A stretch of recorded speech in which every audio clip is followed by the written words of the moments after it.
Well, the flywheel removal tool came in the mail this morning, and Melly and I are out here after work in the garage to try and get the flywheel off the bike, which is pretty much the only goal for tonight, because it's either going to come off real easy or it's not going to want to come off at all, and we're going to cuss it out and get pissed off at it. Right, Mel?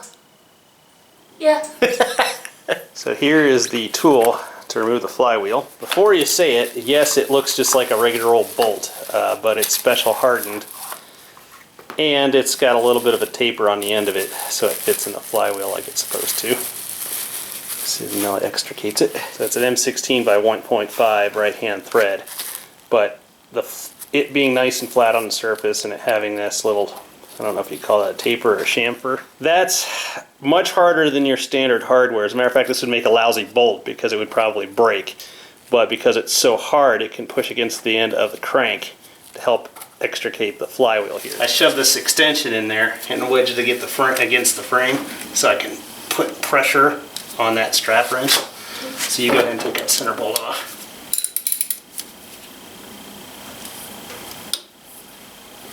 Heave ho!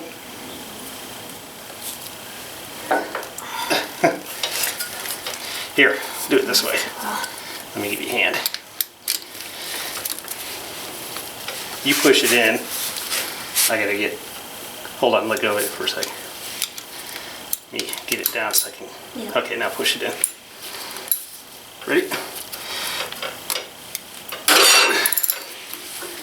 Yeah, it was on there pretty good. Actually, when we look up the torque value, it's probably pretty damn high.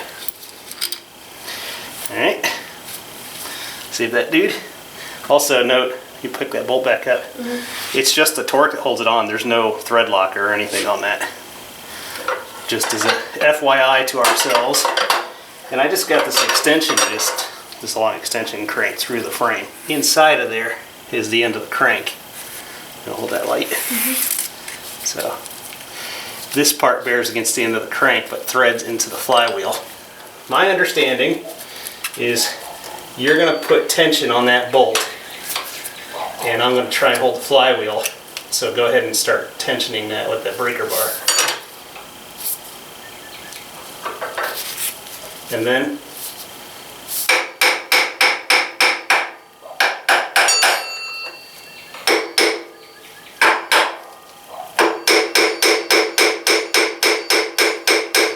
keep going down. Put some torque on it. Now would be the time to say, get back into it, woman.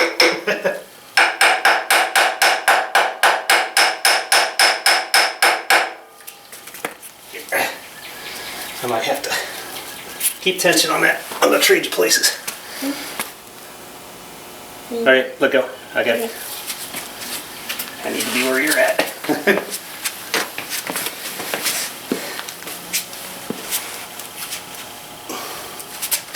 I don't know if that dude's gonna hold it.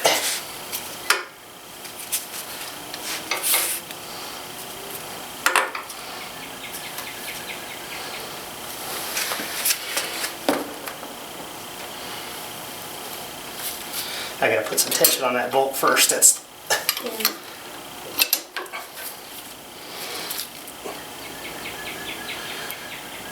There we go. See, the bolt's turning separate from that flywheel.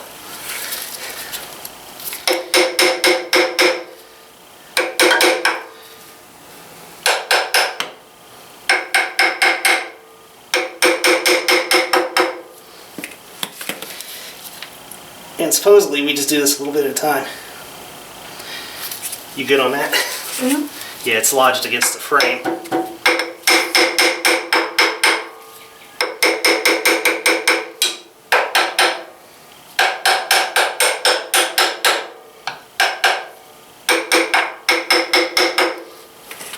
Alright, I'm going to twist it again.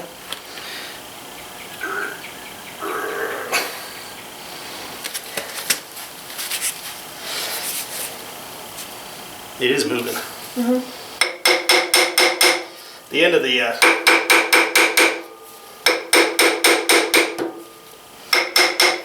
flywheels, or I'm sorry, the end of the crankshaft's got taper on it. So when you tighten that bolt up to its final torque,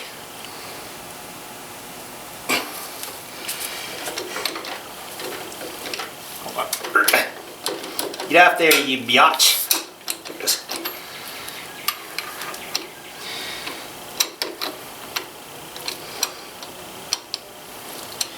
Almost need more hands.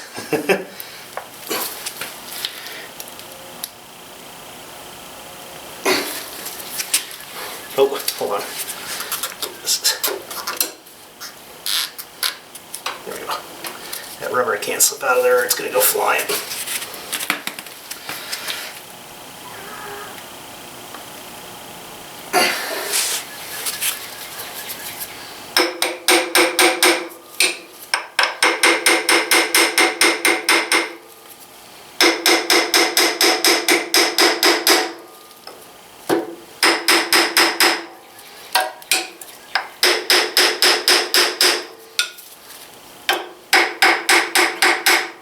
Lovely design. Oh, wait a minute. Here goes. It was easy. So that's the trick, right? A little bit of tension. What was it, about a quarter turn or so each time? And you can take that strap wrench completely off. Here, slide that out. Yeah, and we didn't use any pipe wrench or anything like that. I've seen all kinds of crazy shit. What about the... Well, this doesn't, the outside of this doesn't touch anything. Yep. You can't use a gear puller on it because you'll crack this. So that's the way the manual says to do it. Ta-da! Look at that, Melly. Smarter than your average bear. Hey, boo-boo. See, that bears up against that. Mm-hmm. And then there are just some threads in the end of this dude. And so it's pushing it on there, but there, I mean, you can see the taper of this thing. All right, so I'll set this to the side. All right, this little tiny bolt here needs to come off, Mel. While you're doing that, I'm gonna take this little chain off. Set him to the side. We'll put some WD-40 on that chain before we put it back in. Because that little tab there is kind of like a chain guide. Keeps this dude honest. So, yeah, look at that. Check that out. That's why Barney was leaking like a sieve, Mel. That's your oil seal. That's actually supposed to be in the engine. Not on that starter sprocket. That's my special prying on shit screwdriver because when I break it, I'm going to take it back to Sears and get a free one. Come on in, Mel. Water's fine. Here. I try to keep all the parts in one spot. There's some poor person on the Honda Rebel. Oh, what it is that these little tubes, like alignment tubes, for lack of a better, this little plate is kind of hooked on that. So I just gotta get it off that one. And then you can do that side. I'll hold this starter wire out of your way. It's got to slide up over that tube right there. Get a space to pry it in there. There you go.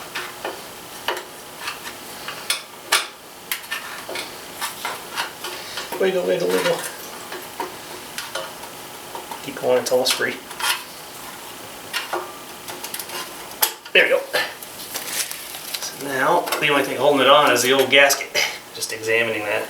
This seal's got to be the original one because it's brown. Like the rubber has been kind of aged. Because, let me grab the new one.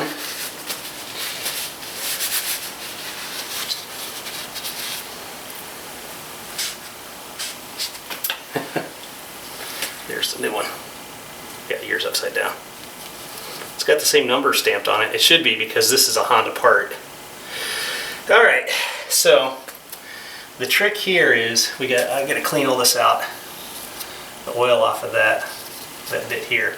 Because I mean that's directly into the engine there. So we're gonna clean it off and we're gonna put the seal in before we do anything else because I don't wanna, be cleaning all this shit up around here and have dirt fall down into where the bearing is. So banging it with a hammer is not a problem? No, actually in the Honda service manual it says that you put tension on the crank extractor, which they have it. It's almost the same thing, but there's a T-handle on it. And I don't know how you're going to do that by hand with a T-handle. You'd have to put a pipe on it because it was still on there with a good deal of force. But that it's not going to come off with just the pressure of the bolt.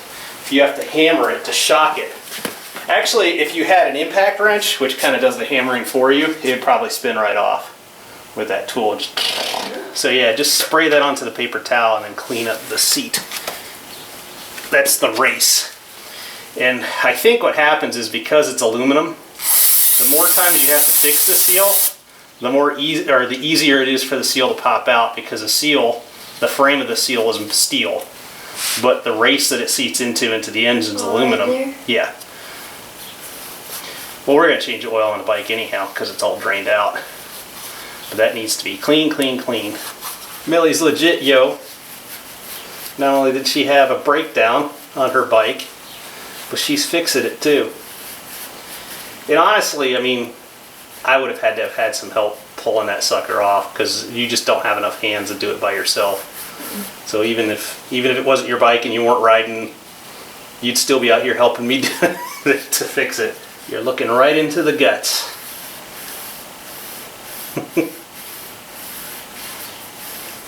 Use a dry part of it and dry that off. Per Delboy's recommendation, and I had asked him because I didn't know what peening an oil seal in was, but we're going to spike peen the seal in, but we're also going to use some Loc-Tite, some red Loc-Tite on it. That's pretty clean. We'll let that dry for a little bit. Okay. Alright, so we're ready.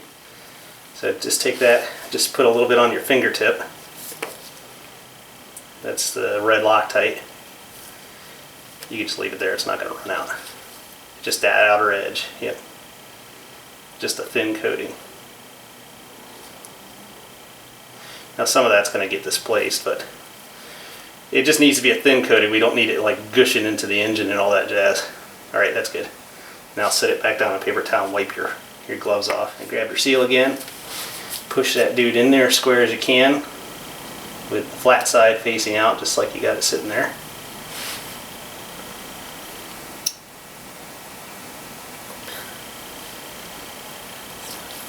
Now you don't have to push it in with your fingers, you just have to get it so it wants to start seating.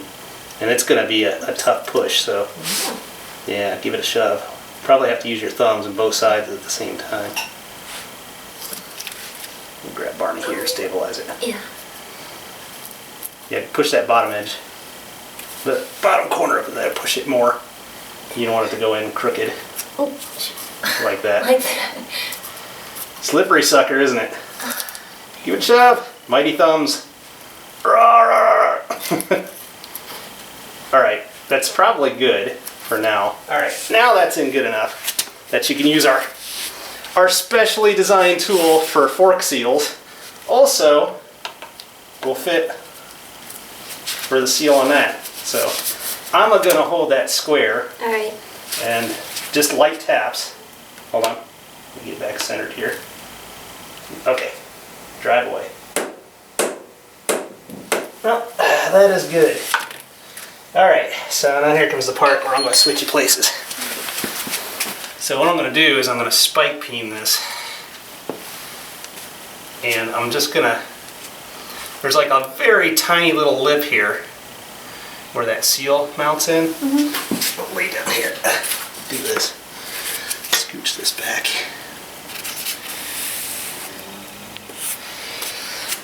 So I'm going to try and make it evenly spaced. I'll do the awkward one first. So this is a nice sharp center punch.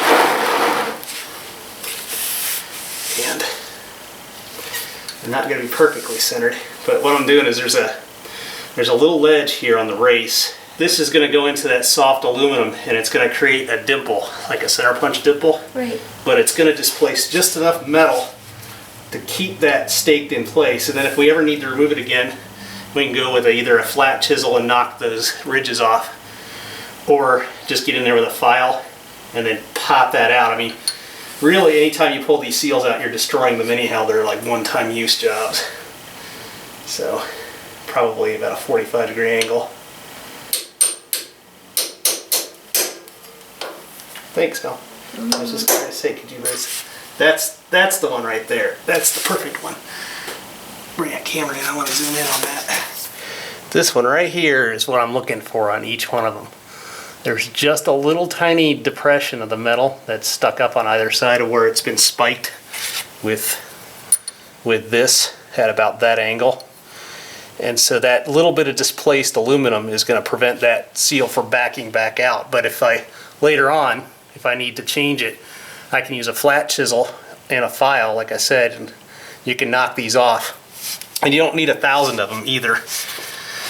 So that's actually the first one, because the other two I didn't hit it hard enough. So we'll just make that the starting point. Now I've got 4. I'm going to do the in-between positions. I kind of have to look to see which ones are deep enough in case I need to redo any of them.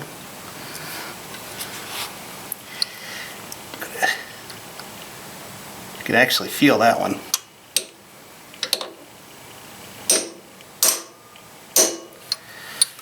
Good news is, Melly, we never have to replace this seal again. The bad news is if it ever does need to be replaced, it'll be that much more fun to get off. Bob's your uncle, Mel. Did it work? It worked like a charm. Thanks, Del. No gouges in the seal itself? Well, I've got a couple of little indentations in the top of the seal from the chisel, but that's fine. So, red Loc-Tite, and it's been spike-peened. So it was a hard enough drive to get it in there in the first place, and now it's staked in place. So hopefully, as long as the breather stays clear, that sucker should not pop out again. So now there's an oil seal that goes on the end of the, I guess this is the gear for the starter. You see that little screwdriver now? I'm gonna pry this dude out. All right, so that dude's ready to go, and that's the old oil seal. So on the Rebel, there's 2 seals. There's one that goes in the engine, and then one for the starter gear that attaches to the engine. That dude gets its own oil seal too. And the seal is on this side. So, I get some fresh oil. This I should be able to press on with my finger. Some clean oil on the old finger, around the seal. I just press it down with my mighty fingers. And just like that, it was flush with the surface. That's all the further it goes in. Then, while it's done, actually that plate goes on there next, doesn't it, Mel? So that's ready for reassembly right there.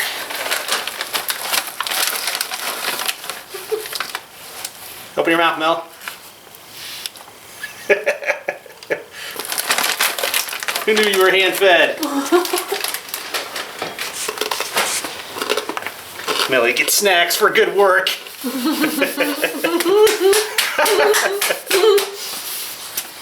We're such goobers.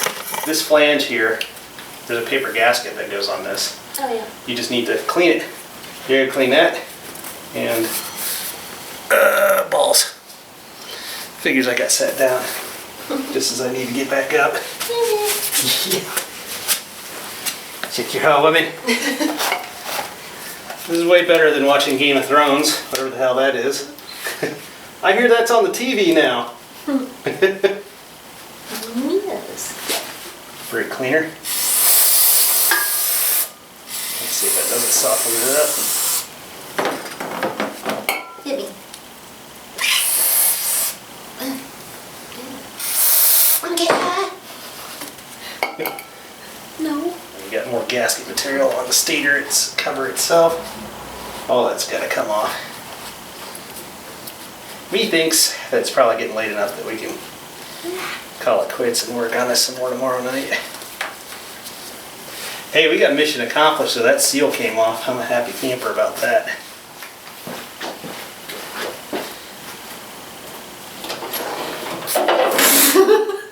watch where that shit's going. It'll melt that paint off that fender I've been working on. Can I sand this outer edge? No. Okay.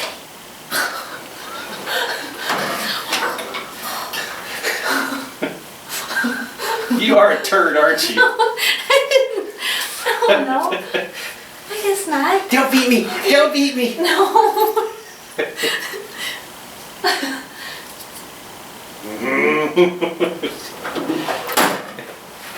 I just have to get that gunk off though. Yeah.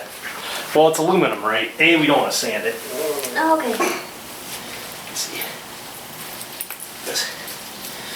That's my butt's on camera again. I like Mike's butt again. You wanna put this kid in my... What have you been smoking, woman?